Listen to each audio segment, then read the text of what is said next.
le monde d'aujourd'hui est régi par les mouvements identitaires.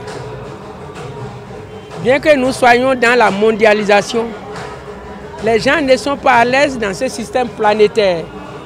Pour avoir une petite place là-dedans, les gens s'organisent selon leur culture et leur civilisation.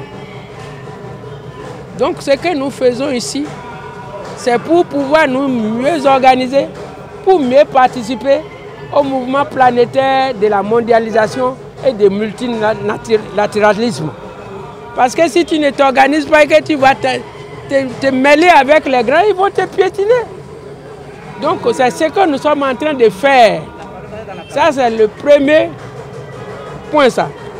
Le second point, ça fait près de 60 ans que nous sommes dans la colonisation. Et nous sommes habillés comme nos colonisateurs veulent qu'on s'habille.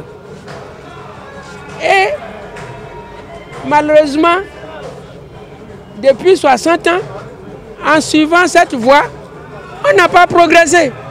D'année en année, la pauvreté augmente.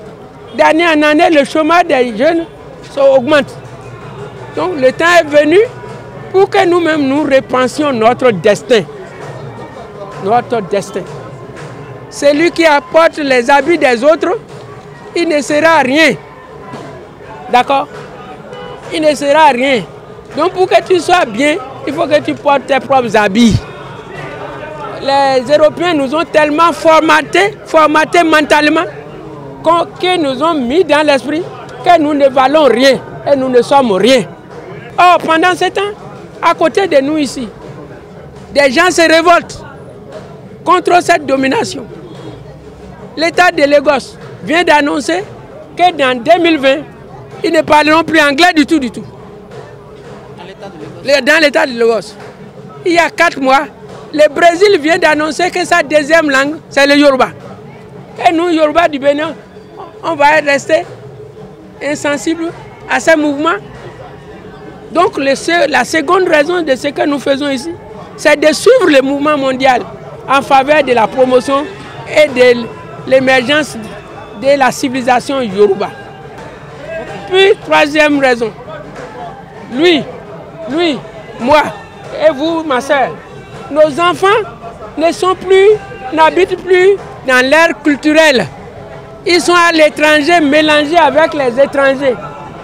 Et ils ne parlent plus du tout la langue Yoruba. Et pourtant, ils portent le nom d'Adimi, le nom d'Ige, le nom d'Ajibola. Mais ils ne peuvent pas parler leur langue. Si on laisse faire comme ça, ils sont perdus à jamais. J'ai invité quelqu'un ici, Yoruba Bonté. Quand je lui ai amené l'invitation, il m'a dit oh, ce que vous voulez faire là, c'est tellement émouvant. Tu sais, ma propre fille, c'est à Londres, en vivant dans les communautés Yoruba, qu'elle a appris le Yoruba. Il dit, ma femme n'est pas Yoruba. Donc quand il vient, je parle Yoruba, sa maman empêche qu'elle m'écoute. Est-ce que vous pensez que ça va continuer tellement comme ça? Nous voulons rénover la culture Yoruba pour être en phase avec l'évolution du monde. On ne peut pas être ici et que ce soit le Brésil qui nous apprend le Yoruba. Donc par rapport à ça, nous voulons rénover les palais de nos rois. Parce que là où ils habitent, c'est là que se développent les premières cultures Yoruba, dans la cour des rois. Or, quand vous regardez la cour des rois chez nous, une case ordinaire est meilleure. Ces palais sont totalement en lambeaux. Donc ils portent des couronnes pour rien seulement.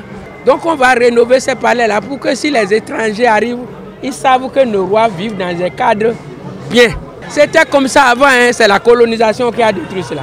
La première responsabilité, c'est de restaurer les bases de nos cultures. La troisième, c'est de s'attaquer à la promotion de la langue Yoruba pour récupérer nos enfants. D'accord? Récupérer nos enfants. Qu'à la maison, on ne parle plus la langue d'autrui. Et ça va marcher.